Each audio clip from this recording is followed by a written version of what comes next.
Hi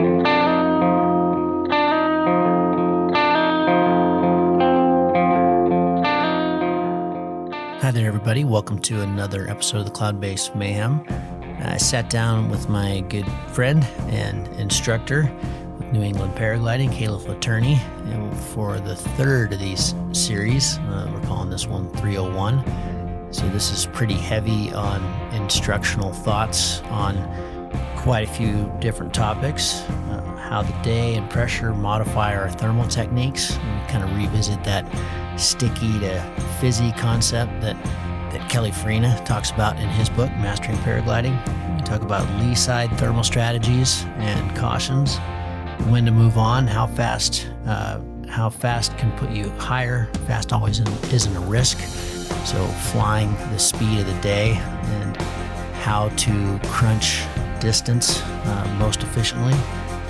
Sharking and the art of surfing cross and upwind. So we used to always talk about dolphin flying, and the concept is more shark flying these days. We'll talk a little bit about that. Team flying strategy in depth, and we talk about I spent a bunch of time with Donizete Limos when he was part of that world record team down in Brazil. I spent some time with him in Texas a few years ago. He and Cody Matank and I did a bunch of team flying together. I learned a lot about it. So we talked about team flying, how it works, and concepts and rules, and really setting the mindset for team flying. Talk about shifting gears, how important it is, how to recognize it, how to not hit the deck. I think that's it. This was a long one. We get into this for quite a while. It's about an hour and a half, but we hit some nice areas, and I think some concepts that will really help you crunch more miles flying XC. Enjoy.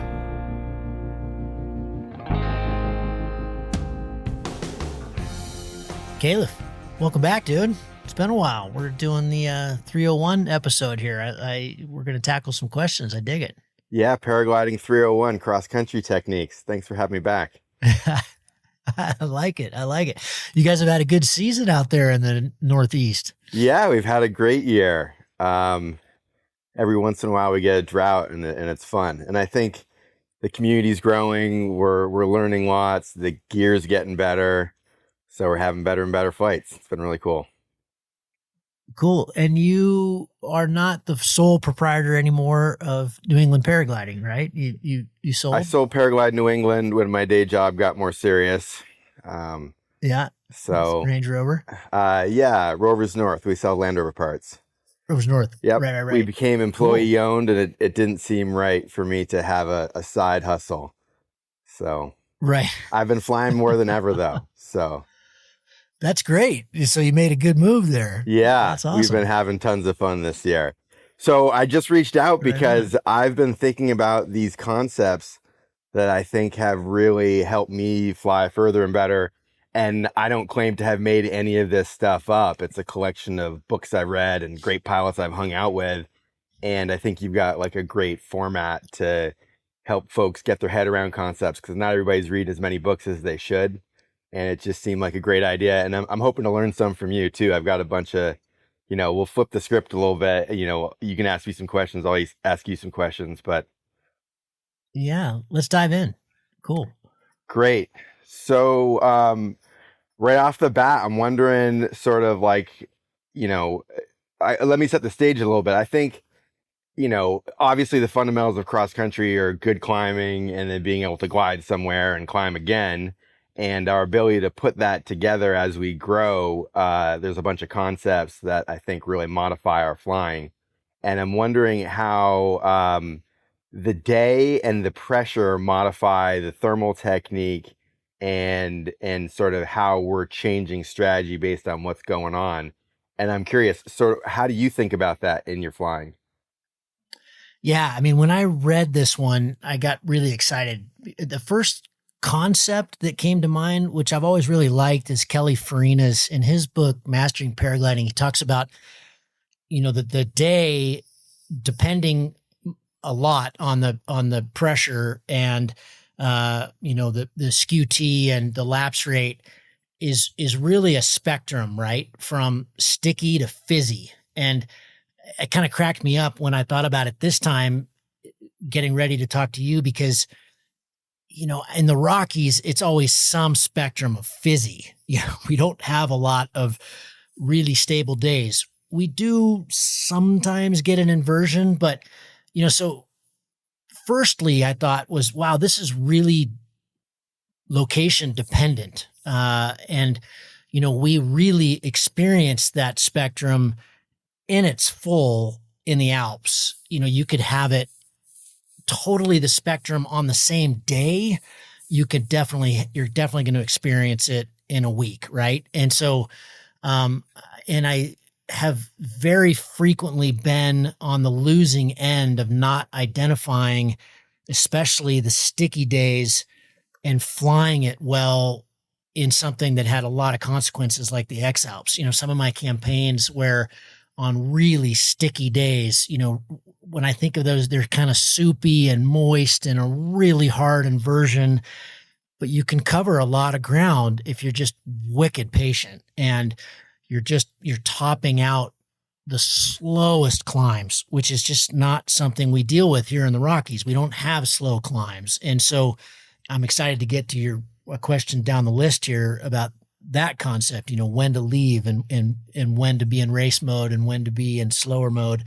But before we get to that, I think it's just firstly identifying what the day is going to be forecast wise, but then also being able to flip a switch when you're in the air and recognizing when things have to be patient, because sometimes, there was a day, I think it was the 2019 Red Bull X Alps. We had this crazy high pressure come in that blew in from the Sahara. So that the skies were really full of dust and it was crazy hot. I mean, walking through Chamonix at 7:00 in the morning, it was almost 100 degrees, Whoa. So it was low 30s Celsius at 7:00 in the morning. It was record heat. Crazy hot, and the kind of heat where you'd be walking up to launch, taking snow and just packing it on the back of your neck and putting it down your pants.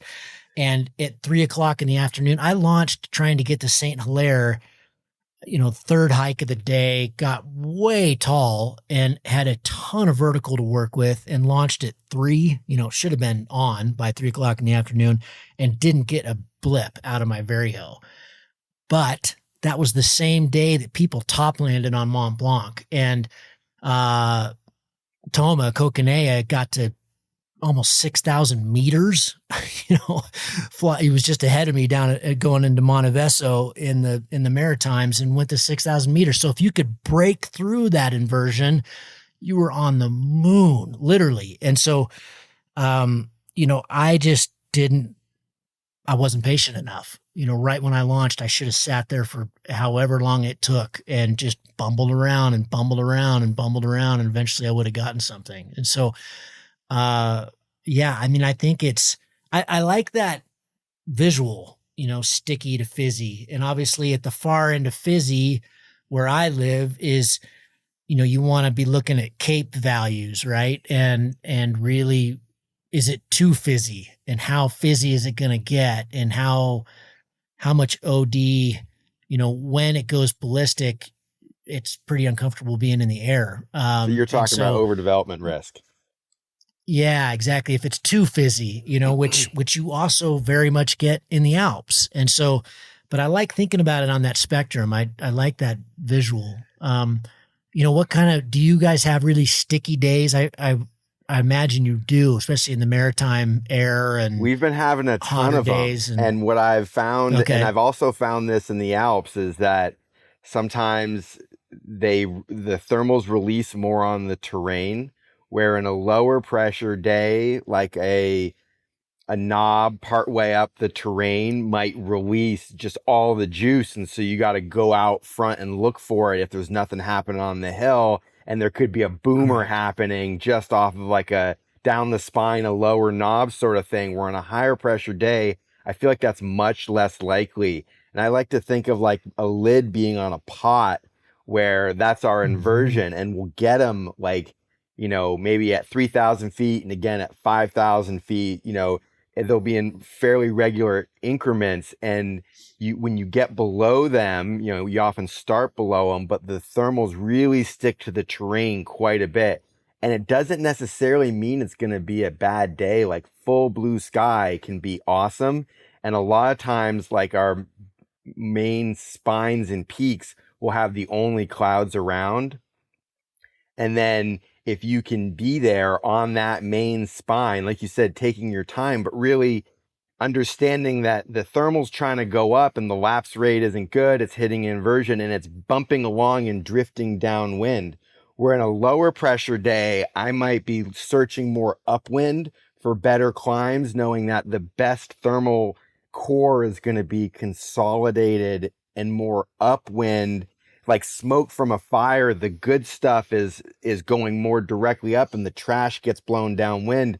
So I'll hit a thermal and I'll turn into the wind and I'll sniff upwind more on a low pressure day. And I might be more willing to invest altitude and gliding a little out front, seeing if I can't. And then sometimes it just pulls you in. You fly straight for, 30, 40 seconds and it gets better and better and better. And then boom, you're on the rocket ship out. And that doesn't happen quite so much in high pressure days. I feel like the bubbles will drift, especially if it's a light wind, high pressure day. And then there might be some sort of convergence happening, or it's just the terrain that it will drift and not go up. And you end up following thermals downwind where you're kind of bopping along with the bubbles until the terrain really forces it clear, especially if you've got heating on the other side of the mountain and sort of that happening from multiple directions. And it seems like the terrain is even more important on the high pressure day where it takes the wind drifting the bubbles of junk into the terrain to physically force them free. And the great part is you don't know how high you're going to go on a blue sky day. You can often go much higher, right? There's no limit. You're not limited by cloud base. Of course, if there's a cloud, the top of the climb is different because you switch from dry adiabatic lapse rate to moist adiabatic lapse rate. But normally the lift goes higher than the cloud base. We just can't go, we got to stay 500 feet below cloud base. Yeah. And I think what you're talking about for me is really visual. It's, you're mapping, you're mapping what you're feeling, seeing, saw on the forecast before you launched, what you saw sitting there setting up. You're putting together all these things. And, like here, for example, on the high pressure days, before I launch, I have to be, those are often the days that are, dust devils are ripping off at the launch and carrying rocks with it. And it's kind of disturbing. But the climbs are 2-meter climbs, which for around here is a really lousy climb. That yesterday most of my climbs were 4 or 5 meter climbs. And so, but you can still cover a ton of distance on those high pressure days if you map it well. But you also, for me, I have to get in a little bit, especially in the spring when things are rowdy and we often get the high pressure days, is I have to mentally switch gears to kind of be in that battle mode, because the edges are going to be sharp. You're going to feel like you're in a ripper and you're in a 1-meter climb. You're just kind of getting your butt kicked a lot more. And high pressure is different in different places, but they tend to be, you're getting slapped around a little bit more. But if you're in the right frame of mind, it's not scary. It's fun. I'm going to push through. I'm going to get to that terrain. I'm going to break through. It's really cool on those days where you can see it. There are days that I've been in northern Italy where you get a lot of smog coming in and a lot of dirty air coming in from Milan and from the flats and from Venice. And they're blue days, but you can see the inversion is so defined. And you can see, at a certain point in the day, it's starting to go. There's places that are getting through this, and you can see it happening. And you just got to get through it and be patient. But you're absolutely right. I think there's definitely, when you're mapping it and understanding how it relates to pressure, really does help you. In general, I'm always trying to, on a glide. On a climb, I'm always trying to work to the windward side, but you're definitely right about how it relates to pressure. High pressure days, a lot of times the windward side, you just fall out of the bubble, where if you're willing to Exactly. turn downwind and drift with it a time, it may be bouncing against a layer until like a critical mass of other bubbles and maybe some of the terrain influence, and you hunt downwind it and then it turns on again. Sometimes the thermals will like lay sideways for a bit. Sometimes that happens around cloud Especially base if they're as well. weak to start off with. Yeah, exactly. I mean, one of the best climbs I got in Alaska, I love this story. I've told it before, but really late, I'd had a couple flights and it was 7, 8 p.m., which actually isn't that late in Alaska. And I just did this little X-Alps move and ran up this ridge, and the wind was blowing pretty hard, but it was blowing the way I wanted to go. And I thought, well, if I get 3K out of this flight, it's better than walking 3K. And I launched and just kind of ridge soared for a bit.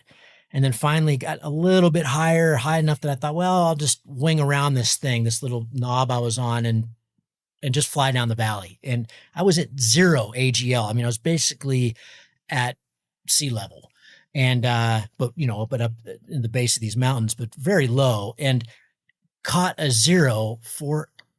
It was one of those where you're just turning and, I should probably land. Oh, one more turn, I should probably land. One more turn, I should probably. I mean, I was just right on the deck, but just maintaining forever.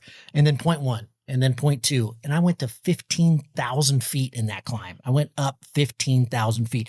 In Alaska, I mean, I hadn't had a climb like, I never did another one. That was the only climb I ever had like that. I got to the top of this thing and flew for 50K and never got another thermal. It was just hanging on to that thing. And eventually it stood up. Like you said, it was pretty windy, and it was just enough to just keep me in the air, and then boink, it went straight up, and I was out of there. And it was a high pressure evening. Yeah. That high pressure evenings often totally release and have these amazing glass offs. So like some of the best glass offs are high pressure. I think that was a glass off, right? Yeah. Yeah. Right? I think it was this combination. You get some cold wind from the dark shady slopes, katabatic flow wedging in under your warm valley air, just enough terrain to cut it loose.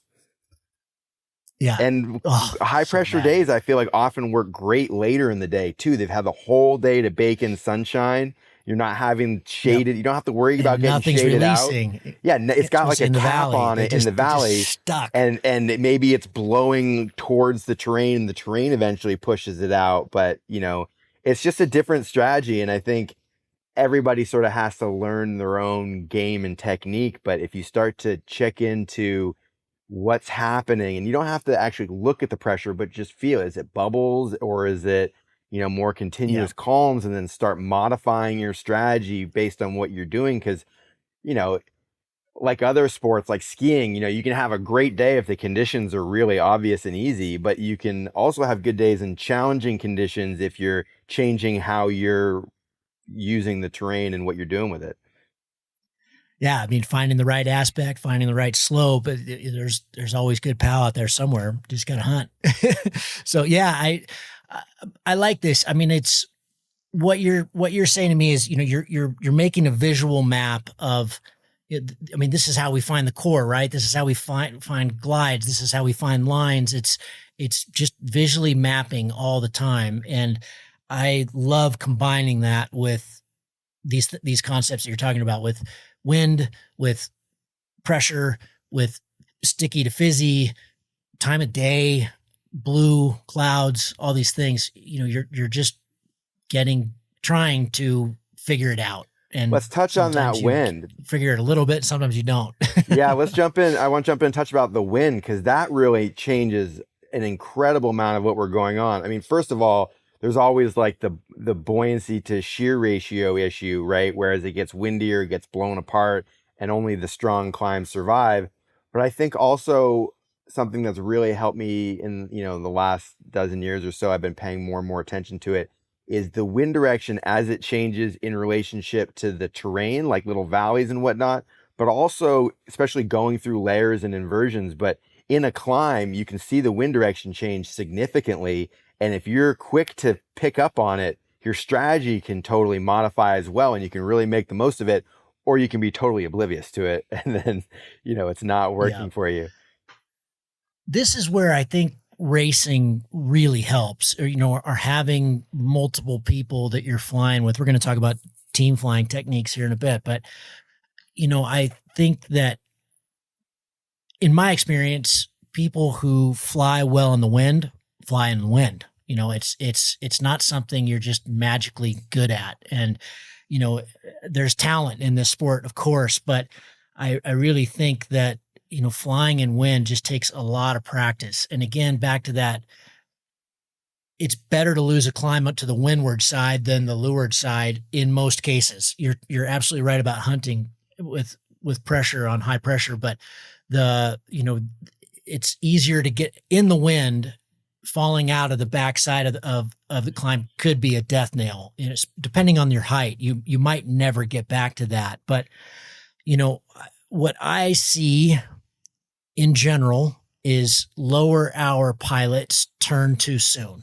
So when they hit a climb, it might be convergence. You might not need to turn, period. But typically it's ding, ding, ding, ding, ding, ding, ding, ding, and then, whoa, there's a ripper, bank it. And they haven't felt that other side of it yet. And so, especially in wind, that's your death. That's going to put you on the ground doing that over and over again. So, having other markers really helps, but also just tend to play.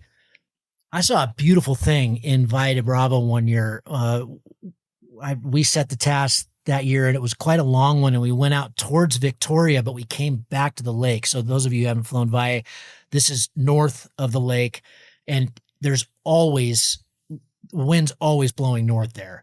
And so it's typically we just go north. We just go with the wind. But in this one case, it looked light enough that we could get out on those flats and monkey around a little bit and come all the way back to the lake. And only 2 or 3 people made goal, maybe only one, but Mitch Riley won that day and he ended up winning the whole comp. And the thing he did differently out on those flats that put the rest of us on the ground was because it was quite windy. You would get the climb, never get it as much as you wanted, went off. Oh, I'm not going to get to that climb on the windward side, so I'm going to fall off. And we had to get to this turn point on the other side of the flats. And so every time you fall off, you're making it harder to get back upwind to the turn point. And he was the only one that made it because every time he got to the top of the climb, he always went to windward. He always kept moving to windward and trying to find we're going to talk about shark flying here in a bit, but trying to find a decent enough glide, which is hard to do into the wind. And it's usually if you're getting near the ground, it's always easier to just bend off and go downwind and get a climb. And if you're almost on the ground, that's your only option sometimes, but sniffing that better air to windward was the win of the day. And so, I always say when it's a crosswind task, or if you're flying in wind, always opt to the windward side whenever possible, because that's, otherwise if you're going from A to B and you're constantly falling off downwind, you're never going to get to B. Yeah. Great stuff. We sort of started talking about surfing and sharking. Do we want to jump around and touch on that? Yeah, sure. I mean, XC Mag did a really good article about this recently, and I can't remember, they've been doing those master classes as well. I can't remember who it was that they had on that was talking about this, but, this is a concept that I think is really much more used in the sailplane community. But it's the concept that we always talked about dolphin flying and, using speed and sometimes bees or maybe a little bit of brakes with going through air that's going up versus air that's going down, lifty lines and using those. And turns out that it's quite a bit more efficient to shark fly. And, so especially again, on a crosswind leg or trying to move to windward, you can kind of shark fly through the air more efficiently by just constantly working these better lines, so rather than just blindly going straight and I'm using this is an audio podcast. I'm using my hands a lot here, but, rather than, going straight and slowing down and speeding up, depending on what the air is doing, literally just coming off and following that line of better air, which not inevitably, but most of the time will lead to an actual climb. And so you're more efficient rather than flying straight, kind of sharking through the air is how I think about it. I'm not sure I'm articulating that very well, but how do you think about it? It's really challenging to describe. It's something I've been thinking about and then trying to sort of regurgitate to the baby birds quite a bit recently, and I always struggle with it. And I think it pays to go back to where the term comes from, and that's how sharks cover big distance by not swimming directly towards where they're going, but hanging out in the current that's going to bring them there eventually. And I got a master class in this in Mexico last year, flying with Sir James Messenger. And he was like, "Oh, I'll let you lead out. I haven't been out that way too many times." And I think, okay, well, I'm going to stop and make turns because I want to be conservative and gain some height, and just watched him fly straight and leave me behind and end up not only there earlier, but also higher without making a single turn. And I was like, I see. So I've been really putting a big study on this a lot. I mean, I was aware of the concept before, but it took being taken to school that badly to realize how much more I had to learn on this topic. And what I've been finding now is, especially in high pressure, bubbly situations, especially crosswind and upwind, and it may be that like you're flying northwest on a southwest day or something like that, so it doesn't have to be totally against the wind, especially if there's terrain involved, or like a cloud street or something like that. You can sort of sniff a line and feeling your glider, and there's a lot of intuition that's hard to describe, but you'll feel it pull you onto these lines where it's almost like sailing, where going across wind, I don't know anything about sailing, so this is what I've heard, that better than downwind is like crosswind. But we had a day like this. It's funny that you mentioned sailplanes do this more. The good flying in Vermont, we had like a week of high pressure where some Midwesters came and visited, and they broke the Ascutney South record, South launch at Ascutney. They broke the record on Sunday. And then again, the visitors broke it on Monday. And then we went and broke it again on Tuesday. And the previous records had all been frisbeeing downwind, but it was sort of light. And we flew crosswind to get to the terrain. And then when we got on this sailplane route, and we had a good base, like 8,000 feet, you could just fly the lift line sort of into the wind and sniff and fly. And the entire line was lit up such that we were able to do a higher average speed than flying downwind, because we weren't spending half the turn going the wrong direction. And I wasn't turning, once I got on to that continuous ridge, it wasn't the main spine of the greens, it was just east. So it's called East Ridge, and then to the Worcester Range. I wasn't turning unless it was like, at first it was like 500 feet per minute. I'll stop for 500 feet per minute. And then I was like, all right, I'm not stopping unless it's 800 feet per minute, just going to continue. And the line there's some bits of sink in there, but then you keep finding these ribbons that you can just hunt into the wind on this line. And it can really be extremely fast and productive. And I think part of also what's going on is that we think, oh, we're going to be conservative, so we're going to stay in lift and turn. But because half of the turn is downwind, your climb rate almost needs to be double if you're going to circle, because you're having to reclaim all that distance that you drifted back downwind with it, right? So it's actually more productive just to go straight. And then I think also our sink rate's higher when we're turning, right? And sometimes there are just the currents that set up that you can tap into. Terrain makes an easy one to follow. Cloud streets can be great. And if the cloud street is because of the terrain, you don't necessarily have to be under the cloud and work the cloud itself so much as just put yourself on the appropriate setback from the ridge based on the wind flow and where the thermals are going to drift for your given altitude. And then you work like a diagonal line. As you get lower, you end up pushing further out front because that's where you're going to reconnect with that same flow from, the fields heating out front and then hitting the terrain. You can draw a line up to where the clouds would be, but the clouds are coming and going. And, we'll talk more later about when to move on. But one thing I've learned is that if the cloud's not happening at that moment, like some of the best lift is as the cloud's just starting and you might be there anyways. So don't like turn around and feel like you're tied to the cloud and you got to search that cloud. Keep moving on this productive line and you're going to be in the right place at the right time because you're moving through the air where it's coming up that ridge or what have you, and you can cover big distance this way.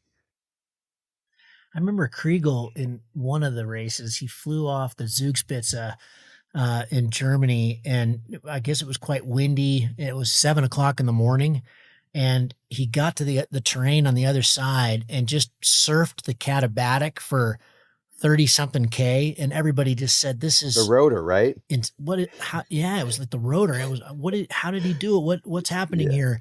And because he always talks about that there's all this latent heat in the trees that, like you talk about bubbles, that they kind of bubble out. And he just put his glider right on the trees and just kind of bumbled along for 30K, and it's 7:00 in the morning. And I've had flights like that where you're getting 25-1 forever, just cruising along, and there's no sun and it's all cloud and it's 6:00 in the morning, and, almost like a reverse glass off, but I think what you're talking about is often you can fly really fast without turning and no bar. That's the other part of it is just letting the sky kind of pull you along. And if we can get in tune with that, the concept of sharking or however you like to think about it, I think, like Jamie took you to school, and, you shouldn't feel too bad about that. He's a phenomenally good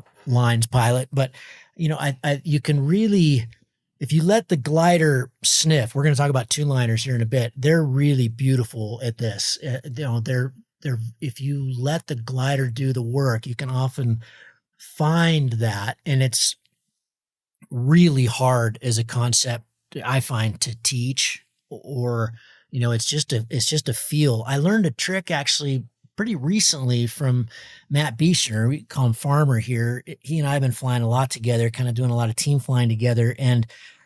But he's a famously good, he's in my book about gliding. He's a really famous, he's a legendary lines pilot. He's really good at finding lines, and he's that guy that's constantly, he's at the end of the glide. He's always higher and he's always out in front. And I asked him, I've been asking him this for years, but one of the ones that sunk in recently that he said, I said, how are you, is it your glide ratio? Is you constantly looking at your screen? Well, he can't see his screen. He's flying the sub now. He can't see the instruments. And, like we all are when we get older, it's really hard to see stuff that's close. And so, I can't see my instruments now anymore either. And so, but he's just constantly scanning the horizon, whatever he has out in front of him, to just see it and feel it, oh, okay, I'm not losing the horizon as fast. This is a better line. I'm going to follow this for a bit. Okay, now I'm losing it faster. Okay, back to, just letting the glider kind of do its work. And whatever tool you lock into, I think really helps. Obviously, convergence can often be kind of ratty and you can feel it, or, oh, my glide ratio is getting better. This is pulling me into a climb, versus sometimes that's sink. It feels like it's kind of pulling, but it's pulling you into the waterfall. So, we've got to be aware, but, I like this concept of you getting through the air with the least amount of work, as a shark does in the water. So yeah, I like that. That's a good one. Yeah. And it's like the straight line often isn't the fastest, and the long way around, if it sets you up without turning, right? That you're bringing Kriegel into it was interesting. I remember reading somewhere he said that, somebody was asking about techniques like this, and he was like, well, turning half the time you're going the wrong direction. So, Yeah. so We really have to embed that in us, though. I mean, it's funny and it's totally right, but it's really right, And so I think about that every time I take a turn. I had a pretty nice triangle here yesterday, and I just decided on the second leg, okay, I'm going to fly from here. I was kind of down in the Pioneers. I had to dig out a little bit. And okay, once I get out of here, I'm going to fly from here to the rest of to the next turn point and not make any turns. I'm just, there's clouds, there's support, there's great lines out here. Why can't I just fly in the lifty bits? I remember Nate saying that on a podcast a long time ago. Half the sky's going down, half of it's going up. Why can't we just stay in the up stuff? And so I think if we, really are resistant to that. Now, obviously, you don't want to do that too much and be on the deck. I mean, obviously, we need to climb. We're not that efficient through the air, so we need to climb. But, I think these are great things to have as little strategies and stuff on a given day. Maybe the day is not that great. Maybe you only have 2 hours to fly. Set yourself a cool task like that. Try to move around the sky and not climb. Try to find the lifty bits. And I think it's all about when it's presented, take it, and then quickly turn it off when it goes away. Like 2 days ago, I had a moment where there was like 15 of us stuck at the hill, high pressure day. We weren't getting more than like 800 feet above the top of the mountain. And I just looked off to my left, which is probably 45 degrees off the direction I wanted to go cross country and more upwind, but I was just looking down this cloud street and I was like, let me just go off on an adventure. And I could feel it pulling a little bit, and I just sharked my way right over to the cloud street. And then from there on, the next like 8 miles were no turns. And it was like about maintaining legal cloud distance without a single turn. And nobody else got the move. I mean, I was a little bit higher when I started, but it was also just about deciding, like, I see the move, I'm sharking my way out of here and committing, and it just was beautiful. It wasn't up the entire time, but yet without turning, I gained like 3,000 feet over the course of a couple miles. And then I was in the cloud influence where everybody else was still stuck at the hill. And sometimes you just see the move or the line and you can just feel and fly it. And it can be really fantastic. And then sometimes you got to quickly turn it off and retreat to safety and core like your flight depends on it, because you can't shark your way to the ground, right? Yeah. And I mean, these are kind of when hero moves get made in contests, where I had a task a few years ago in Chelan that, we were out on the flats and we're all racing really hard and really, pretty good position. And there's, course line is through this blue hole, but it wasn't that far to end of speed and goal. And so most people just went for it because you're kind of going, oh man, it's only a 9-1 or whatever. I'm making things up at this point. It was a few years ago, but there was just this beautiful hook route, quite a ways off. It looked like it was quite a ways off course line, but it was just the clouds were popping as I'm looking, doof, doof, doof. I mean, it just presented itself just like your thing. And I went, that's just for sure going to be faster because I'm not going to need another climb before end of speed. And just, it was so much faster. And, it was a great task win. And, which is a wonderful thing to experience. That's a lot of fun. But, it's a gamble. It's always a gamble. Is this going to be faster? Are they going to beat me just going straight? And sure enough, they had to climb 1 or 2 more times, and it just ended up being a good move. Usually I'm the dumbhead that's going in right straight into the blue hole. I want to beat these guys. But yeah, I mean, when life presents a good opportunity, this is a great sport to take it. This is maybe a good point to talk about shifting gears, since we're sort of already touching upon this. I think there's a real art to, you can't always go fast, but when there are opportunities to go fast, you're moving fast, but then sometimes you very much need to switch back, and the ability to recognize the situation. And I'm just interested in your thoughts on that, because I think we've all gotten caught out by pushing too much. And I can also point towards times where we weren't pushing hard enough and we didn't, make the most of it. So Yeah. I I always think about Russ Ogden when it comes to this. You know, he was out here a couple years ago in a battle with Matt Henze in Chelan, and man, it was cool to see those two just throw down so hard. And his his concept of speed, I really like. It's because you're not thinking about McCready and all this technical stuff and how much bar. It's basically when the when you know when the climb is marked and you've got the height to get there and it's better, you don't think about it. You must go right now. And this is why newer pilots are so slow. They don't move fast enough. They're unwilling. They're in a 2.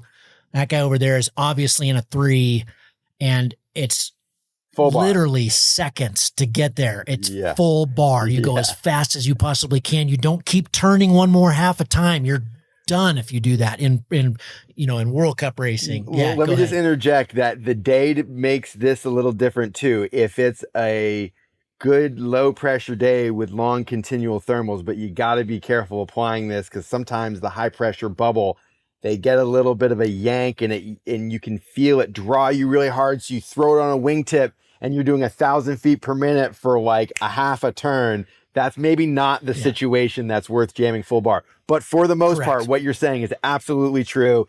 You're the pimp by watching everybody below you. They're all working for you. And as soon as it hits, you get right on top of them full bar. And then, Yeah, if it's clear and obvious and you've got the height to do it, you must do it. Now, things change when I don't know if I can get there, or a lot if it's to windward and there's a lot of there are a million but on a day that your average climbs have been 3 meters, you're not stopping at all for a 2-meter climb unless you're on the deck, right? And this is how you race. This is how you cover fast ground. And so if you've got a marker, if you've got a rabbit, if you've got an obvious climb, smoke, birds, I have seen people where I haven't been able to see them. I saw this down in Mexico a bunch of years ago, not via another spot we were flying, and Andy McRae was way off to the left of me and I was kind of in the terrain, and he just hooked this hard left turn, 90 degrees off course line. And I'm looking at him going, what is he doing? What is he doing? What is he doing? And it was just bugs. It was little birds and bugs. And he went to that thing and poof. And that 5 seconds of me going, what in the hell is he doing, was holy cow. It was 2,000 feet of vertical separation where he had been right next to me, so staying really observant, but being in the flow of the day is super important. And so a little bit of high cirrus comes in and it's more windy and you're out, you're away from the terrain and you're out in the flats. You're not on Divisadero Ridge and Valle, but you're heading towards what is that stuff to the south, that town we always go to. Anyway, anywhere in the world, right? You've left the mountains and you go in the flats, and all of a sudden you're tuned up for, oh my God, this is so strong. And you got immediately downshift and be like, anything going up, we're taking our time. And if you get too picky, I have a great story for you. Hit it. I have a great story for you that's just exactly what the concept we're talking about. I was just in Turkey for the PwC in this place called Aksaray. And Aksaray is one big volcano and flatlands. And that's how you can think of this place. There is some other terrain, but just think of it that you launch about a third of the way up this volcano and you play around the volcano until the start of the race, and then you go race. And this one day, I think it was the first day, it was working really well in the terrain. The triggers are pounding and we're cranking the first 20% of the course, 25% of the course, just hauling ass, not stopping in anything unless it's a 5-meter climb. And we get to the first turn point and turn back around, and it's kind of on the same line, but then we've got to go out into the flats, and the volcano was sucking so much air from the flats from all directions. It's all just going to the volcano and teeing off. So that's what we've been flying in and experiencing it.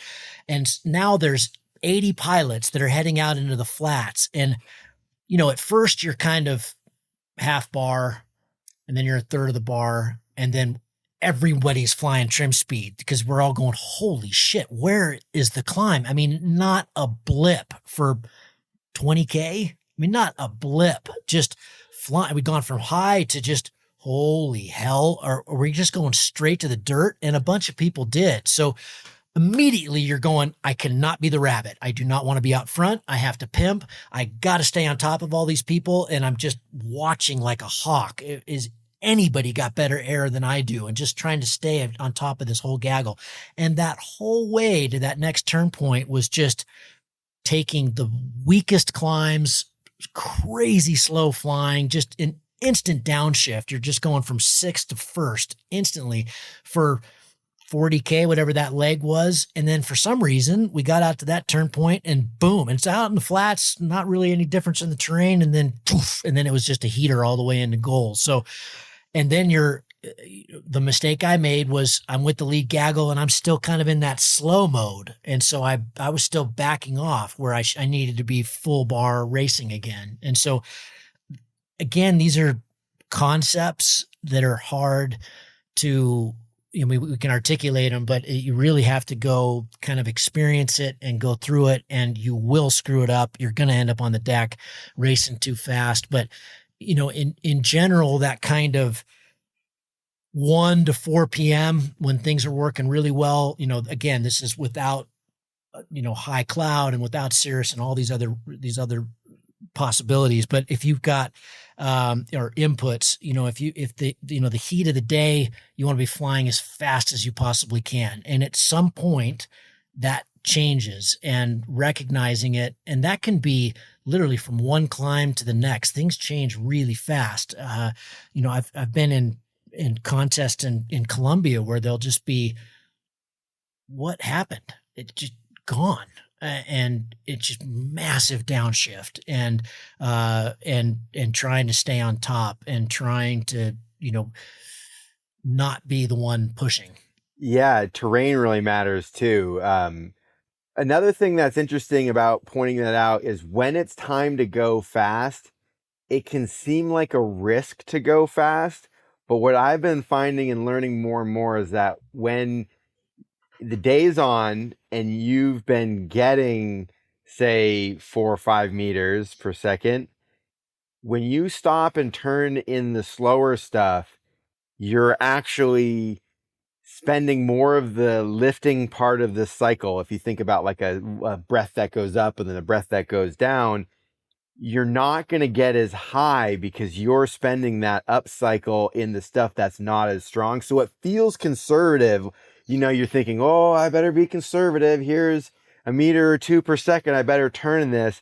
But by spending your time there rather than carrying on, this is, of course, when you're in good position, top maybe 2/3 between the clouds and the dirt. You're actually missing the opportunity to be in the real boomer that is the one that actually gets you to cloud base. Because yes, sometimes you can drift and follow and that light stuff will turn into good climbs sometimes, but sometimes the move is to keep moving on for the better stuff that boom, you're back in easy straight in cloud influence, flying the street or whatever you're doing, and knowing when it's time to continue moving on because there is better on the horizon that's worth it versus, ooh, time to go slow because we might not get anything more. It's a study, really. Yeah. And I mean, it's all dictated by what you've experienced to that point and not that far back. It's really kind of the last, not that long of a time period. The mistake that I have made on those fast days is if I've got a big move to make and I'm in a climb and I have experienced these climbs that are not that great low to the ground, and they at some point they'll gel and turn into a ripper. And I'm struggling to find that. And I think there's something better out there. And I don't again, I'm missing those pieces that Russ talks about. I don't have the rabbit out in front of me. I don't have an obvious, I don't have the great amount of height. It's not obvious that I'm going to get to that. And that could be a real bummer that the day is really working and you're on the deck. That would be, to me, kind of, I call those schoolboy errors. Nate always talks about that. Don't make any schoolboy errors. But the reverse is, if it's been 4 or 5 meter climbs and you stop in a 2, you've just wrecked 20K, 30K of your flight, just right then, because you're literally just wasting time. If you make it to the end. And you're going, if you make it to the end. Yeah, exactly. And I mean, I think because when it's fast, when it's good, we fly really fast, and we should be flying really fast. And, there's just always a point in the day where that's no longer the case. Now you're using a lot less bar, you're slowing down, it's mellow, it's easy now, it's relaxing, you're not fighting it as much. And I love that part of the day, but that's where you're looking for that, big final glide. And, if you're still in racing mode, then you're not going to get to experience that. And so, but a lot of it, again, is what you've experienced to that point really matters, because we do have these days where, again, newer pilots, what the mistake they'll make is only leave at the top of every climb. Okay. On a fast day, that is not a good rule. That's a really, really terrible way to go XC. And so, you leave as soon as that 4 has gone to a 3, and you can get to the next 4. You leave now. And so, there's no point in getting to cloud base. Where the reverse is true, especially in racing, you can really make some huge moves with this, is people are pushing so hard when you're racing, especially at a World Cup level. And so, you're in that 2 and poof, you're just moving on. Well, that 2 that turns into a 5 that takes you all the way up to base, and now you've got everybody on a 3-1, you've just won the day, most likely. And so, you have to understand. I saw Cody do that in Australia one time, where he had looked at the forecast and everybody's just kind of ridge running and just moving, real quick. But he knew that if he could get up in the upper, the higher levels and take his time, almost was at the back of the whole pack, taking his time, climbed all the way up. And then he had this massive tailwind all the way to goal. And he beat everybody.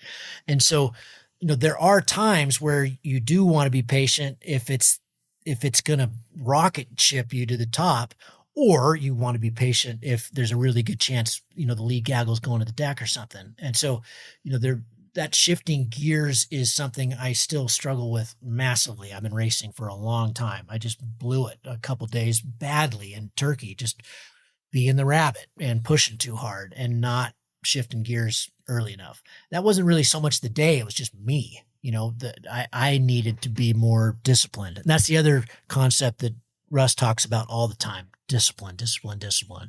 And so, but you have to be disciplined to go fast too. Like you said, you have to be disciplined to not be conservative when the day is telling you to not be conservative. That's a really good segue into one of the other questions I had in here, is like, when do you know it's time to move on?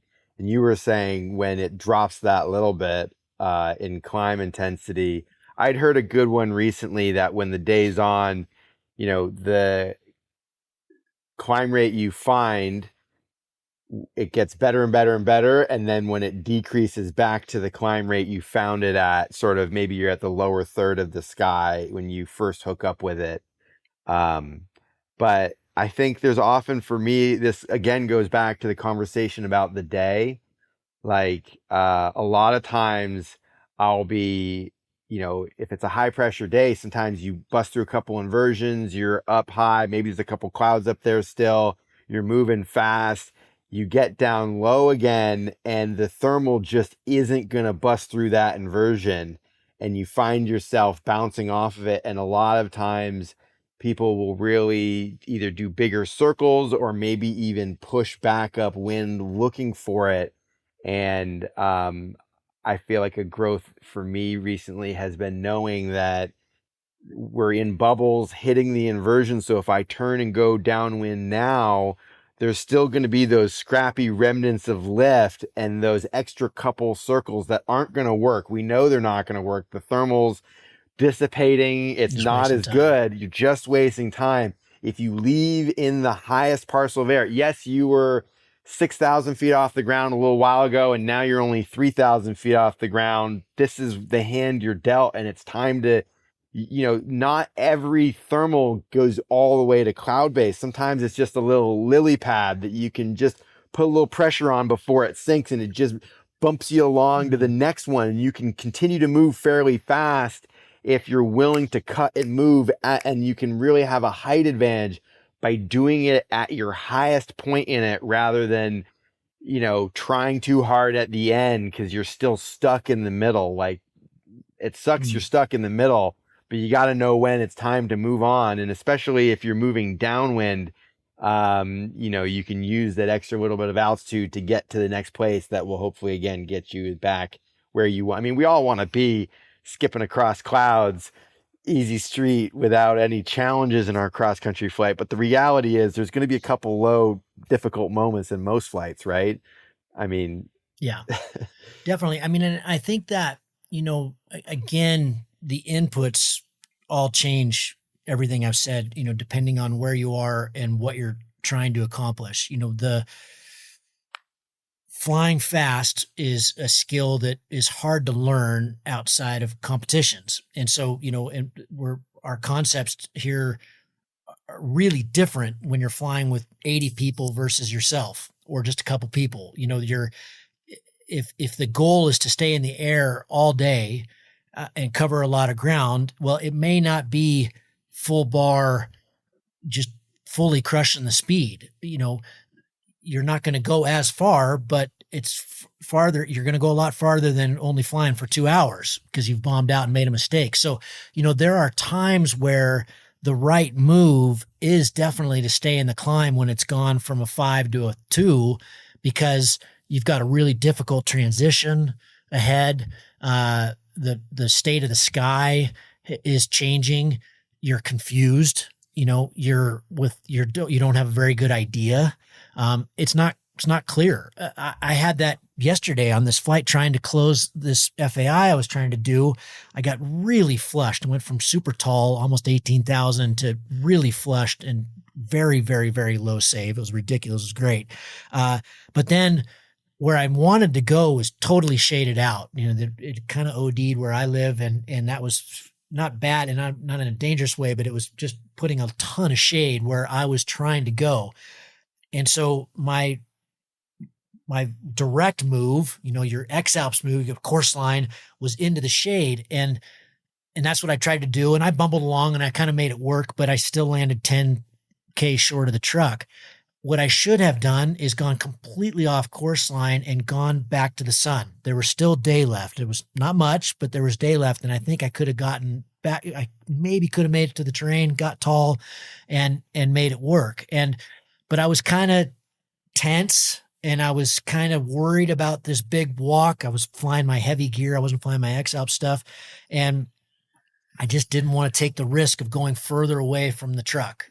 And this all comes back to, this is a very specific example, but we have to stay with the flow of the day, and we have to stay observant over everything. And there are times where our neat little rules don't really fit.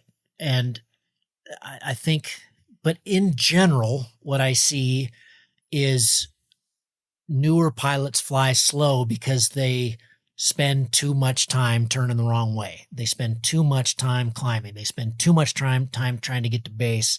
And that light climb's not going to do it. Especially when you've got that light climb's not going. It's not getting you to base. You can turn in that 1 meter, 2 meter per second all day long. And that's sort of what I'm really putting together. Is it feels conservative in the moment, but it's actually precluding you from finding the 4 or 5 meter per second that actually does the work in a third of the time. You don't get as high. Exactly. You're not going to get, and it while you're climbing in that moment, you're not going to get as high. So 10 minutes from now, the pilot that knew it's time to move on is going to find the boomer and end up higher than the pilot who played it conservative, quotes around conservative. and you end up Yeah, lower. the pilot who took the risk is in a more conservative, safe position. Exactly. And I think, again, this is dictated by what you've just felt, what the history is. And it really helps having other gliders out there, right? I mean, if you have people out there rabbiting a bit and everybody working together, then you can take more risk than when you are by yourself, for sure. And you can always fly faster when you're flying as a team. That, I think we touched that really well. And you just said something that made me want to switch to another topic I had down low, but I want to move up. You said the ones that take the risk end up in the better place. And that really just made me think about sort of planning to succeed and picking the line, especially when you're concerned about landing zones and bailouts and whatnot. Like there are so many times, especially in New England, where our hills are small and they have these big aprons of trees, so things can feel a little committing. But we encounter these situations where we have to decide where to go. And so many times I see people who are just getting good at XC, they choose their route based on good landing options and where that's going to work. And then you start flying with the great pilots and they're going where is going to work. As long as there is a bailout, doesn't matter how horrible it is, as long as there's a bailout, they're going to the one that's going to work. They're not, you're planning to succeed rather than planning for your eventual landing. If you plan for your landing, you're going to land.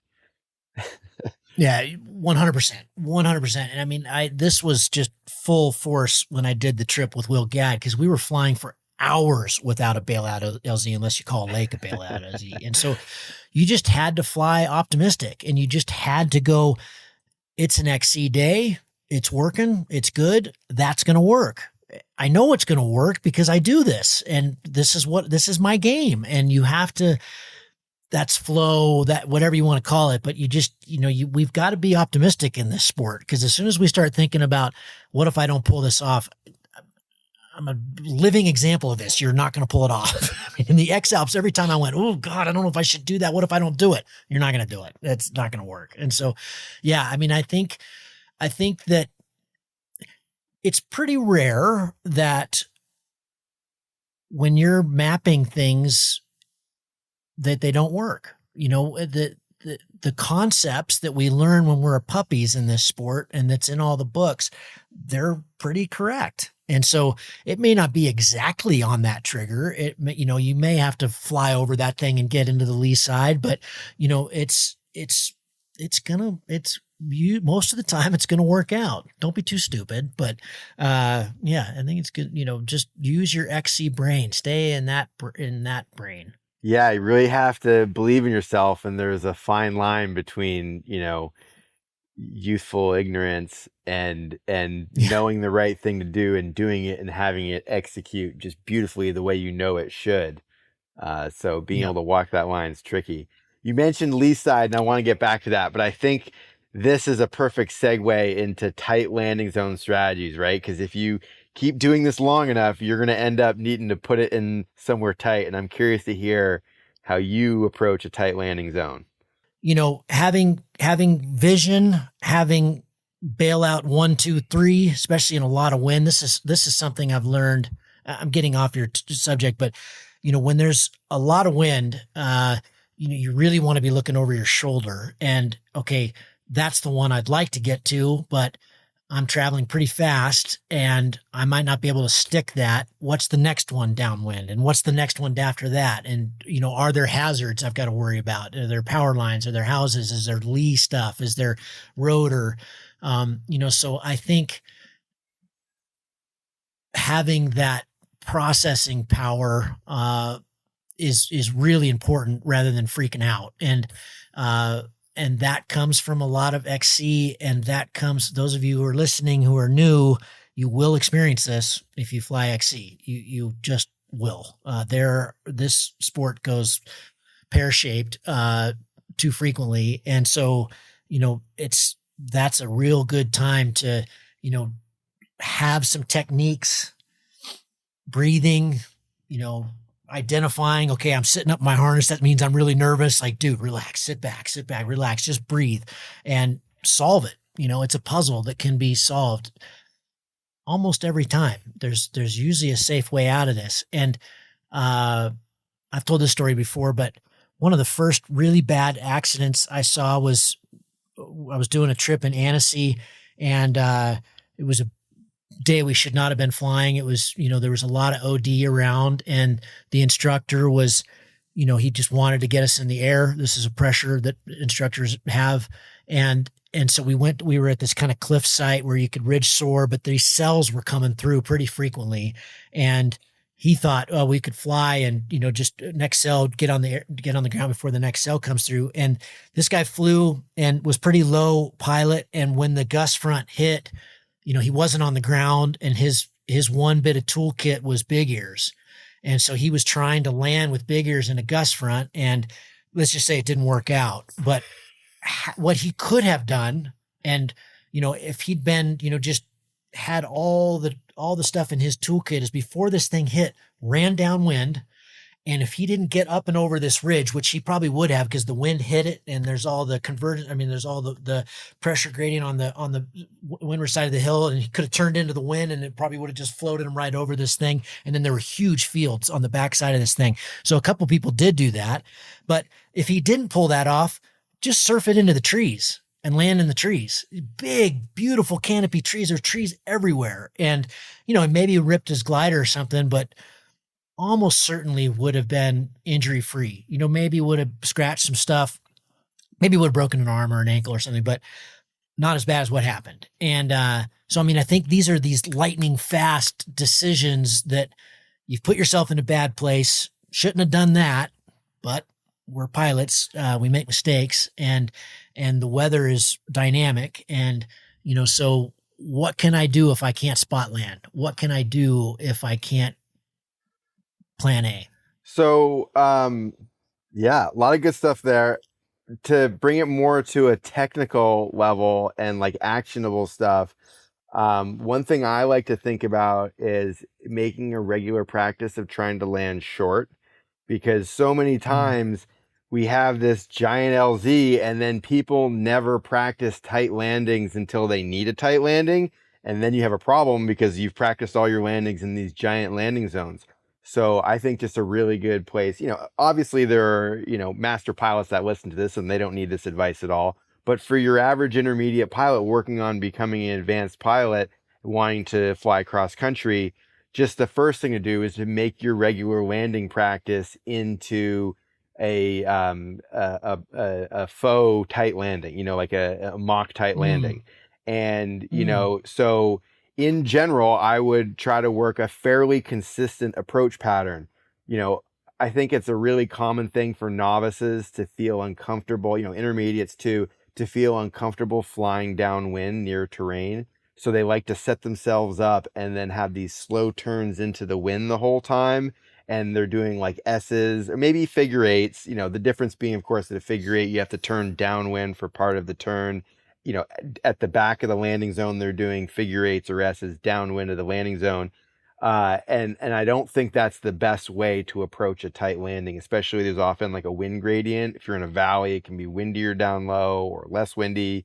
You don't really know what you're going to get, and you're just making turns flying into the wind. So what I like to do is go upwind of the landing zone and do circles, feeling the air. And then what you're doing is you're going to be flying down into the landing zone in the air you'll be landing in. So you're previewing the air. Is it super lifty, and then being really mindful of how there's going to be different wind at different altitudes. Like this happened just 2 days ago. I had a pretty good XC flight, and we could see the river was quite calm, and it was quite windy up a little higher. And this actually happens quite a bit at some of our local sites, where that it's calm on the ground and it's 15 miles an hour or 12 miles an hour, just 200 feet up. You're going to be going through that wind gradient, and your fortunes are going to change very quickly, and it's going to be turbulent and then mixy and very fast and sinky at the bottom. So you're going to have to modify your plan, your approach pattern for that predictable change in the wind. But so thinking about that as you're coming in, how the wind may change, but setting up a downwind based final and practicing it. Don't just wait till you need it. Like on your normal landings, go out past the landing zone, upwind, pick a side, one side or the other, do circles, and then set up your downwind 90-degree turn base. And if it's a really tight landing zone, what I'm looking to do is fly downwind until you're almost at like tree height, and then you're banging a 90 to come along it, and then again into the wind. Because, you know, if there are high obstacles around, like, you should be able to do this into like a soccer field surrounded by power lines, right? You know, these are the kind of places you might end up needing to land. And so really working the downwind base final. And if you're uncomfortable, maybe do a little high, knowing that the base is where your figure eights would be. So every downwind base final is just setting yourself up for figure eights if you're feeling high. You mentioned being tense and locking up. And I think that's a real thing I see with people, is that they stop weight shifting as much and they stop letting up their outside brakes. So they end up just sitting flatter and using more inside brake and getting really slow. And you see people spin into landing zones. So I would say focus instead on flying fast and dynamically, especially up high, right? If you're, say, 300 feet, you have altitude, really letting up on that outside brake, leaning in and giving it, you know, we're not trying to do wingovers, of course. We're trying to separate the turns, right? Because wingovers are much more challenging for people to control, but a dynamic turn so you don't use up much of your distance. Because if you're doing these conservative, I'm scared turns, the distance it takes to complete your turn puts you way more into your landing zone. It chews up your landing zone. So we're dynamic while we're high, and then we can mellow it out as we're getting lower and on final, rather than being scared and turning conservatively, air quotes around conservative, when you're at like 300 feet. Then you chew up your landing zone by doing these mellow turns that put you further and further in the landing zone. Then you don't have anywhere to go and people make bad decisions. So set yourself up for success by being dynamic and purposeful in your approach turns early, and that way you can smooth it out. And if it's a really tight landing zone, you might needing to be turning until the last 20, 30 feet or whatever, pulling out for a long straight, well, the straight final, right as you're coming in near the terrain. But it might take that aircraft landing downwind base final approach where, you know, and you should practice this, flying downwind at the obstacle, understanding the wind you're in and how much you're, you know, how early you need to start, how much it's pushing you, how much sink there is because you're in it, so that obviously you don't fly downwind into your obstacle, but flirt with that obstacle, taking a second to look at your wingtips so you remember exactly where it is. And then we're obviously not object fixating on the hazard, but we're going to look for like which branch actually sticks out the furthest, because tetherball is not any fun, right? You don't want to accidentally catch a wingtip. But getting close to the hazard in your approach, you flying downwind towards the trees and then doing a 90-degree to fly along the trees and then another 90 to bring it in. Or maybe it's power lines, which is scarier, but it's the same art of intentionally getting close to the hazard to make the remaining part of the landing zone bigger. Yeah.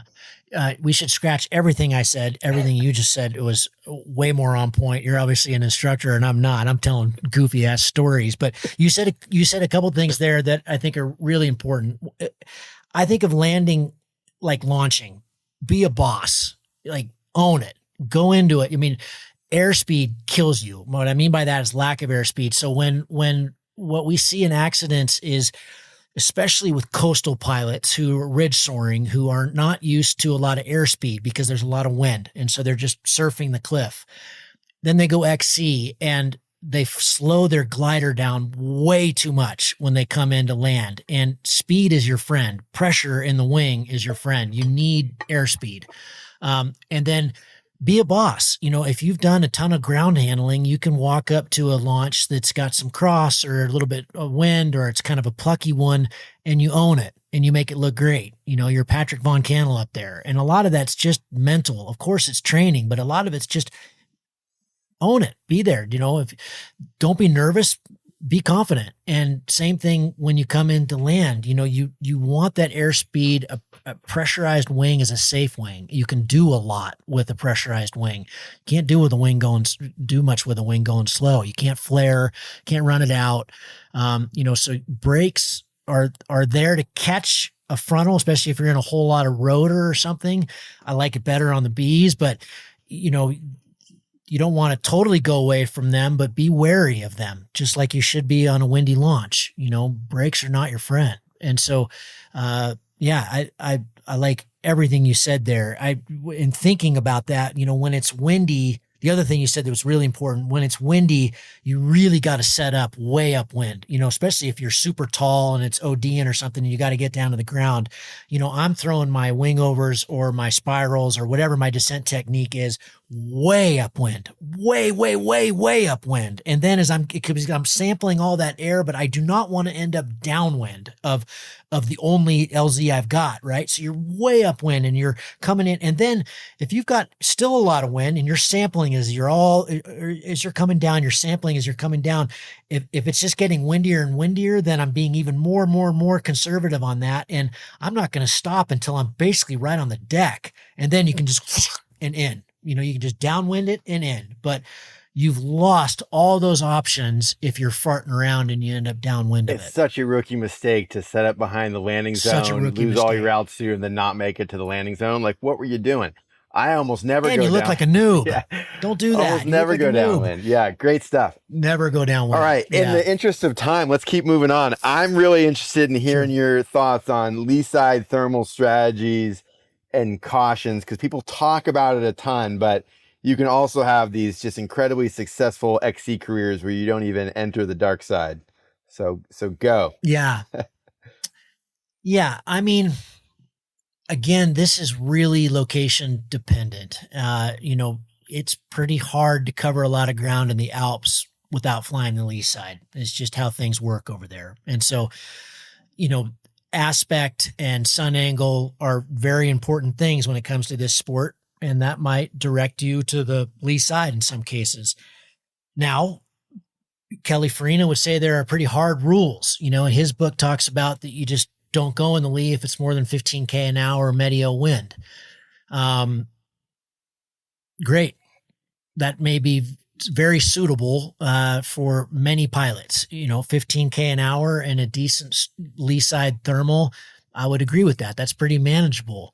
But more wind is certainly possible, and a lot more wind is certainly possible, but those require a different skill set. And these are things where you dabble. You're just getting your toe wet a little bit, because as lee gets stronger, wind gets stronger. In some ways, the safest / most dangerous place to be is right on the terrain, where you're going to find, where that flow is coming over the top and doing the rotor thing, just like, anybody that paddles understands how eddies work, so that is swimming around on the backside of there. It's going to be potentially violent, but the place where you're going to find it is right next to the terrain. And so, Kriegel has studied this more than anybody in real time, flying on the backside of a cornice and a lot of wind and this kind of thing. So it's just physics. This is how it works, but that can be very uncomfortable driving into terrain where you're getting flushed really hard, going, I'm getting pretty close. I'm getting closer. I'm getting closer. I'm getting closer. You will find it. It is there, but, then it's going to require some wing management skills. So I like the idea of, putting your toes in real gently, slowly, and using these kind of generalizations that Kelly has, but I just think that in real time, that's pretty hard to live by. And so back to your point, you can have a pretty happy flight never going into lee. You don't have to do this. And here in the Rockies, we really try very hard not to go in the lee, because we often fly in more wind than is nice in the lee. And so it's scary. It's not fun. And it's kind of a last resort. You can almost always find the good climb just surfing the windward side of stuff, where it's a lot safer. Things will come through. And if you're not flying in wind beyond trim speed, you can hold your position until something does. And so, I go back to my opening that it's just very location dependent. Lee side climbs are a beautiful thing. It's how our sport works. You've got to be able to fly in lee side in many places in the world. And, it shouldn't be totally nerve wracking if you go into it slowly and start understanding how it works and, watch all your signals, watch the birds and watch your other fellow pilots and ask a lot of questions. I think an actionable place for listeners to start with would be on light wind days. Sometimes when you arrive at a landing zone, like will often be the situation where we'll be in a valley between two mountains and the landing zone will be in the middle. And we just assume that the wind is coming towards the windward side of the hill, picking up heat from the valley, and the thermal should be releasing up the hill, and yet you were flying around and you don't find anything and you're sinking out and you go in to land and then you find a thermal. In that situation, if you watch your drift and rather than imposing our will upon what the drift should be, actually listening and tracking it, in those situations, you'll often find you get your first lee side thermals by just following the thermal the wrong direction and being like, oh my gosh, this one is now taking me the wrong way. And then your mind like totally expands and you're like, oh, it's a lee side thermal, and so you didn't dive into it looking for it. You happened upon it in a place that just sets up such that there are thermals and the thermals take you the wrong directions. And now you're a lee side thermal pilot. And I think that's really a great way to explore this concept. And everything you said tracks. I certainly don't do it in high wind because in high wind, you often, what I'm talking about typically isn't the way it sets up, in that amount of wind. Yeah. It would be a different situation. But there's a lot of times when we're flying where we're sort of between two valleys, we're in the valley between two mountains, and you'll just find a thermal that defies what you think should be going on, and it's going the wrong way because it's drawing up the backside of the mountain because it'll be feeding. Yeah. There's like a negative pressure behind the mountain that the air will draw up, and the thermals love to climb right out that, out the backside of the mountain. That it's protected too. It doesn't scrape the heat out. Go ahead. Sorry. Certainly a lot of places in the world too, where you're going to get your first taste of lee side flying. It's just on launch. There are many, many places, in the Northern Hemisphere for sure, especially that have east facing launches. That's what we want for a nice morning launch, but a west medio wind. And if it's 10K an hour or less or something, we call that over the back.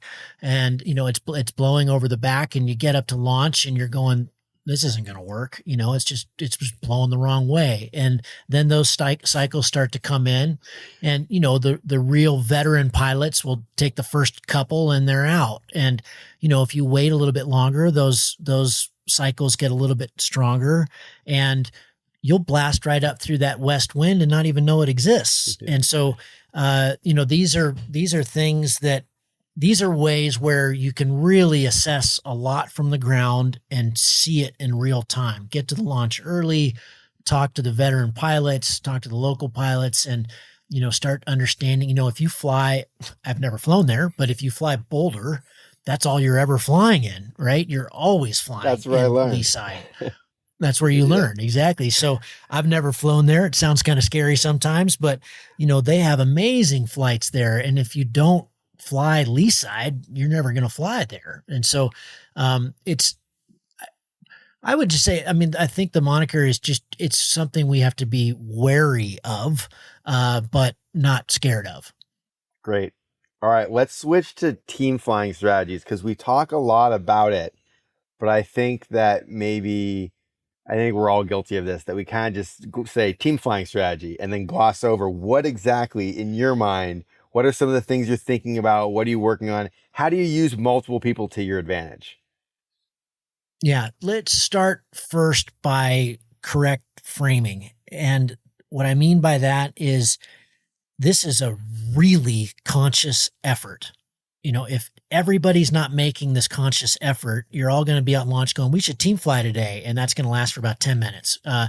And so, everybody's got to work at this together. And, Matt Beechner and I have found this beautiful synergy lately because I couldn't team fly with Matt for years. He was too good. And, so part of it, I think, is I'm getting better, but also it's just him being really conscious. Okay, we are going to go farther if we fly together. And so sometimes I'm having an animal day and I'm sitting on top of him and I'm waiting. But sometimes he's having an animal day and he's got to wait for me. And we're not predisposed to wait. We just, this is not that game. And so that's the first thing is just, it's a real mental switch that you've got to actually do it. The next thing is there are some kind of steadfast rules that I learned from the Brazilians flying with Donizete down in Texas a few years ago. And, this depends on how many people, but let's say you've got four folks flying together. As the day goes, the hero changes. Certain people are going to be in flow if you're flying with relatively, similar abilities. So 10 to 12, if it's Calef that's having one, you're leading, you're in control, you're topping out the climbs, but you're taking a lot more risk because you're having one and you're trying to pull the gaggle, so for team flying, what we're trying to do is fly fast, fly the farthest we possibly can. And that means we've got to fly fast together. But rule wise, it changes, when you're competition flying, if you're in control, so that means you're at the top of the stack, right? You're at the top of the gaggle and you're going to, the concept of being in control is you're trying to fly fast, but you're not taking any of the risks. So you're at the top of the stack. You're going to leave that climb full bar because you're trying to get through the sink as fast as you can. But then you're pulling, you want everybody to leave with you. You want people to help you out. Those people leave and then you're savvy and you back off bar and you let all those rabbits get out in front of you and you use them and you stay in control and you fly the best lines. Not the case when you're team flying for XC. You're the one taking the risks now. You've topped out the climb. You lead out. You pull everybody with you, but those people are birds. They're not right behind you. They're instantly fanning out. You want 4 people sampling 4 different types of air. So, Andy's on a better line, Gavin's on a better line, and we're working together. The other concept side of it is inevitably someone's missed that climb or not climbing as well that day or not in the zone or constantly a little bit behind. They're the de facto risk taker now. They're the ones that have to keep pushing, so they're sacrificing themselves for the good of the group. So we can't wait for that person. These other 3 are at the top of the climb. This guy's 1,000 meters below. We're not going to cover the ground nearly as fast. That guy's, if he looks up, guy looks up and my 3 teammates have left, I got to go. And I'm going on full bar, so I might dirt, but I'm helping them. I'm trying to get out in front and show them. And so I can pull them. So there's 2 people really pulling the gaggle, the hero and the lamb. And these, because the pilots are good, the one that's pushing out front, hopefully they're going to find the better climb first and bang, the other pilots can go to that climb and he's gotten that, 10, 15 second advantage on them, even though he's lower and they come back together. And so when it's working well, like Rafael Saladini, with all those record attempts that they had, it takes a lot of time flying together with the same people over and over and over again. But when it's working well, there's no radio, there's no contact. I mean, you should have radios, but it's just everybody knows their role. Everybody knows their position. Everybody knows what needs to be done at any given point. And,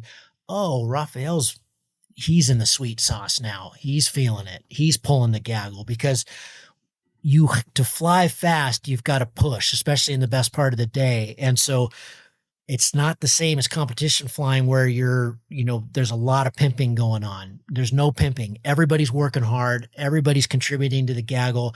Everybody's trying to sample different air. That's the most important thing is everybody's trying to sample different air. So the really good climbers are constantly unsatisfied. They're always dissatisfied with their climb. They're constantly pressing out a little bit on this turn. Try that. Oh, I feel something over here. No, it didn't work. Got to come back.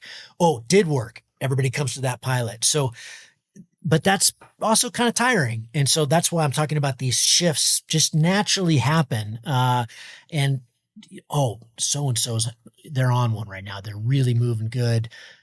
Let's follow that pilot. Let's let him do more of the work. But everybody's contributing. And I think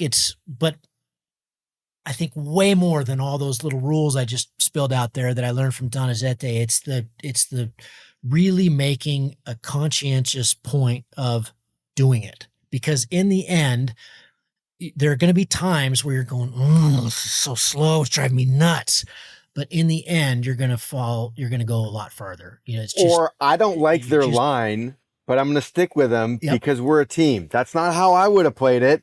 They chose to zig over towards that remnants of a cloud, and I would have carried on straight, but my teammate let out, and I still have a teammate because I know come 5 o'clock, we're going to do a lot better as a team hunting. Exactly. Because I that difference, if you make it from 5 to sunset, can be huge distance, or you can dirt early because you decided you were going to be faster and headed out alone.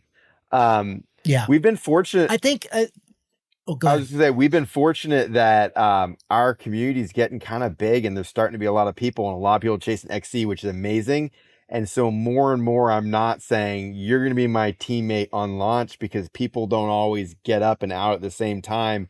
And if you miss that window, maybe you get stuck for 30, 40 minutes or whatever. And so what I've been seeing is that they tend to just sort of develop ad hoc, where you're like, oh, us 3 or 4, we're all in position. We're doing it together. And then you touched upon something that was great, that it's not pimping, right? There's so many times when you fly with somebody and it's just infuriating because they're not contributing to the effort one bit. And I try to really go above and beyond to just do the opposite of that. When I'm team flying with somebody, instead of you're below me, I'm using you to find the best climbs, it's I'm going to let you work the thermal to the best of your ability, and I'm going to use my height advantage to hunt around us and be dissatisfied for the whole group. That way, I'm not going to let you pass me, but every time I'm going to push a little further, or maybe upwind. I'm going to push a little over here if it felt good over there, and try to drag us. Because when I find twice the climb rate, I'm going to get in the radio right away and tell you, or probably not even necessary because you're going to see it, and we're going to drag the whole thermal over. And because there might be something so much better that you just have to fly through 5 seconds of sync to get to. But if you're just pimping, you're not going to take that risk necessarily. So that's a real way that I think you can, rather than just waiting for somebody above them, waiting for him to catch up, you can use your height to better the team. The flying fanned out, on glide, like you said, is huge. I think that the low man marking the climb can be really powerful too. Multiple people above them hunting around the person who's low. Like if you're scrapping and low, do your best to catch up to us, stay in the lift you're in while we're off hunting the vicinity around. And if we don't find anything better, then we'll arrive back at you before you pass us. And then we're back together again. Yeah, and it might be, and again, this is world record chasing that I learned from Donizete. You just don't have the time when you're, these 11-hour days and you're trying to do 50K an hour. You just don't have the time to wait. But maybe, the right thing to do is to get that person back in the game. You're going to be stronger together. And so maybe this is one of these things where they've taken that a little bit too far. And, and again, it depends on the goal. But I would say the one caveat I would say to you, if you had the 3 that your example was the 3 leave off and you think you've got a better line over here, but no, I'm team flying, I'm going to go with them. if everybody's really team flying, they should see you start to drift off to take this other line and go, that's a better line, or that's a good time for a radio, so I would say, don't necessarily just follow because you're doing the team thing. It's, you're all trying to get farther than you as a team. Of course, yeah. That might be. And one thing I want to jump in, being observant and going, oh, I want to go. Hey, Caleb's on a better line. I'm gonna take it. Yeah, yeah, for sure, and definitely. Hey, guys, I think we should go this way. Convince the team if you think you have the better idea. But back to the thermaling thing.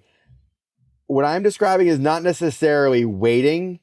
It's like if you have a 200-foot advantage, the weighting isn't that significant, and you could just pimp them and stay right above them the whole time, and then you can leave on normal schedule, or you can do a slightly bigger hunt pattern and use that altitude to hit something at twice the climb rate, and then the whole team's moving faster because you use your height advantage to better the group, rather than using your height advantage as an insurance policy. Because so many times people just treat their height like, well, I got the person below me working for me, and as long as I don't ever take any risk and let them pass me, then I'm going to at least beat them. And I think that's just not the team mindset. The team mindset is, I've got this little bit of gift. Let me be the one that takes a little more risk so that we get. I need to sacrifice a little bit here. I sacrifice the altitude, because those are also the moves that pay off. Like, I like to use the gambling mindset of, like, we're playing poker and, we're putting in the ante constantly, right? And sometimes those big bets require us to go off on a little bit of a hunt, and they hit, right? And when they hit, they have a huge payout, but you got to have enough to make it worthwhile. And I want to talk, the last thing on the list to talk about was two-liner technique. So get there shortly. But one of the benefits of the two-liners are just that you can cover so much ground. It can be great to fly with like an old school C if there's a good pilot on it, because there's your thermal buoy. You just leave them in the thermal while you just go off on your adventure trying to find the better lift. As you said, dissatisfied. And you got your C pilot marking your thermal for you. Yeah, totally. We might want to leave the two-liner for another one. We're an hour and 40 minutes. Let's call it. In here. We've covered a lot of ground, but let's call it. That would, otherwise Miles will kill me. With the poor guy be editing this for 2 days.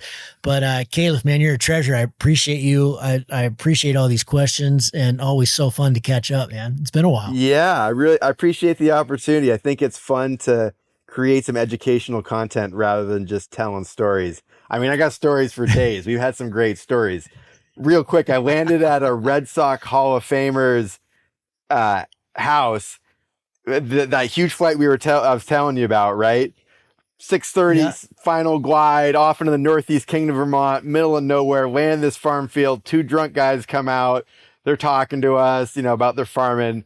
One of them's like, you know who this is? This is Bill Spaceman Lee. He's a Red Sox Hall of Famer. We get to talking to the dude, and he's like, are you boys? I'm so happy you landed here. I'm going to give you a ride back. I'm like, you're way too drunk. And it's like a 2.5 hour drive. You're way too drunk, dude. He's like, you're right. I'm way too drunk. But this guy's going to be sober in a couple hours. Take him with you. He'll be sober in 2.5 hours by the time you get him there. I'm going to send you on. His car is not roadworthy. You take my car. Neither car was roadworthy. Finally, we get talking to the guy for a while, and he's like, you're right. We're all too drunk. Just take our car. We're so happy you boys landed here. You boys take our car. So then we're like, no way. Okay. So we proceed to just empty his car full of baseball bats and gloves. He makes his own baseball bats. And I had heard the name because he runs for governor every time there's a gubernatorial race, which is hilarious. He gets 3% of the vote in Vermont. He's like a local celebrity hero guy. Anyways, so there's baseball gloves, bats, balls, trash, and a bunch of cards. He's like, oh, here's a card, and starts signing cards and handing out signed cards. Oh my so God. We're very appreciative, piling this guy's total hoopty. This thing is falling apart, barely roadworthy. End up driving it to my buddy's parents' house, borrowing their car, bringing the spaceman back his car. But yeah, some getting home is equally as much You exciting. can't make this up. Right? I know often it's more exciting. You can't make this stuff up. Oh, I love it. I love it. All right. Well, I got to come out there and fly with you guys. I never Yeah. have. And it just sounds like a blast. We'll have to watch the weather. Get a nice streak of weather maybe sometime. That'd be great. All right. Well, Appreciate you, man. Thank you, dude. yeah, thanks so much. It's been great talking to you. If you find the Cloud-Based Mayhem valuable, you can support it in a lot of different ways. You can give us a rating on iTunes or Stitcher, or however you get your podcast. That goes a long ways and helps spread the word. You can blog about it on your own website or share it on social media. You can talk about it on the way up to launch with your pilot friends. I know a lot of interesting conversations have happened that way. And of course, you can support us financially. This show does take a lot of time, a lot of editing, a lot of storage and music and all kinds of behind the scenes cost. So if you can support us financially, all we've ever asked for is $1 a show. And you can do that through a one-time donation through PayPal, or you can set up a subscription service that charges you for each show that comes out. We put a new show out every 2 weeks. So for example, if you did $1 a show and every 2 weeks, it'd be about $25 a year. So way cheaper than a magazine subscription, and it makes all of this possible. I do not want to fund this show with advertising or sponsors. We get asked about that pretty frequently, but for a whole bunch of different reasons, which I've said many times on the show, I don't want to do that. I don't like having that stuff at the front of the show. And I also want you to know that these are authentic conversations with real people, and these are just our opinions, but our opinions are not being skewed by sponsors or advertising dollars. I think that's a pretty toxic business model. So I hope you dig that.